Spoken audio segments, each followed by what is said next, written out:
मुसलसल हिजाब का मामला बढ़ता जा रहा है और मौजूदा सूरत हाल बयां करने के लिए हमारे नुमाइंदा शाहिद काजी इस वक्त हमारे साथ जुड़ गए हैं। बराह रास्त उनका रुख करेंगे।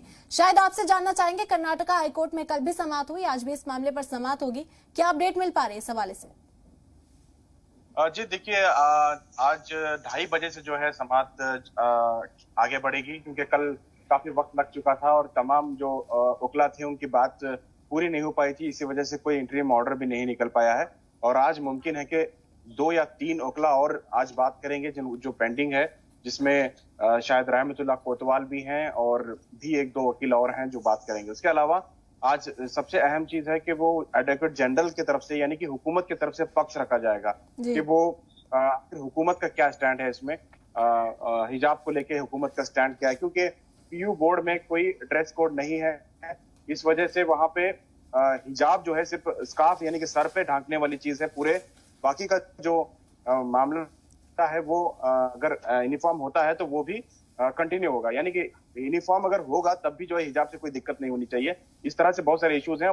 क्योंकि ये मामला बैनुल अक़वामी सतह पर उठाया गया है और ऐसे वीडियोज हैं जिसकी वजह से हुकूमत पर एक तरह का दबाव बनता हुआ नजर आ रहा है। हालांकि चाहे हम पार्टियां इसे सियासी फायदा उठाने की कोशिश जरूर कर रही हैं, लेकिन ये एक मामला इस वक्त हुकूमत की तरफ जो है संजीदगी से देखा जा रहा है कि हुकूमत किस तरह से और सियासत भी काफी गर्मा गई। हम देख रहे हैं कि हिज़्ब इख्तिलाफ मुसलसल सरकार पर हमलावर है, दबाव बनाने की कोशिश कर रहा है। प्रियंका गांधी का भी अभी हमने ट्वीट देखा, हिमायत में उतर आई है साफ तौर पर खवातीन की, क्योंकि ये आईनी हक है, आईनी हक हासिल है खवातीन को, जो चाहे वो पहने। किस तरह के सियासती माहौल की अगर बात करें, सियासी माहौल भी इस पर गर्मा गया। आंध्र प्रदेश की सियासत की बात करें तो वहां पर भी हिज़्ब इख्तिलाफ मुसलसल सरकार के खिलाफ हो गए।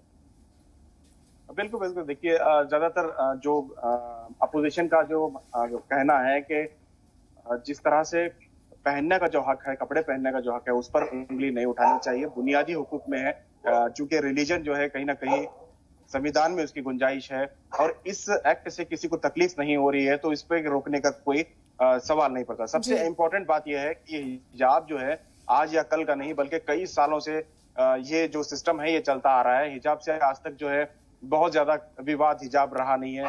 खास करके अगर साउथ की बात करें तो साउथ पे बहुत ज्यादा इसका असर, इख्तलाफात का असर, इस तरह के इश्यूज को नहीं उठाया जाता है। लेकिन मंगलोर एक ऐसा डिस्ट्रिक्ट है, मंगलुरु और उडुपी, ये 2 डिस्ट्रिक्ट जो साहिली इलाके हैं, यहाँ पे बहुत ज्यादा कम्युनल वायलेंस देखने को मिला था कई सालों से। आपको याद होगा पब अटैक भी यही हुआ था और इस तरह के जो वाकयात हैं मंगलोर उडुपी से काफी हमें सुनने को मिल रहे हैं। पिछले कई सालों से हम देख रहे हैं कि उडुपी और जो मैंगलोर का इलाका है वहां काफी हद तक कम्युनल बैलेंस हमें देखने को, पिछली बार आपको याद होगा वहां पर फायरिंग भी हुई थी और कई ऐसे मामला हमें उडुपी में देखने को मिलते हैं। तो ये मामला शुरू उडुपी के एक छोटे से कॉलेज से हुआ था, लेकिन अब ये मामला पूरे मुल्क में फैल चुका है और कई रियासतों में एहतजाज हो रहे हैं। आप देख सकते हैं कि किस तरह से मध्य प्रदेश, कर्नाटका से शुरू हुआ मामला दिल्ली में इसकी गूंज सुनाई देने लगी है। मुल्क की मुख्तलिफ रियासतों में मुसलसल एहतजाज इसके खिलाफ किए जा रहे हैं, खवातीन सड़कों पर नजर आ रही है।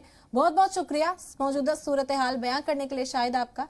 तो मुसलसल गर्माता जा रहा है ये हिजाब का मामला, कर्नाटका हाई कोर्ट में समाअत होनी है, देखना होगा किस तरह के नतीजे सामने आते हैं। फिलहाल इस बुलेटिन में इतना ही, दें इजाजत, आदाब।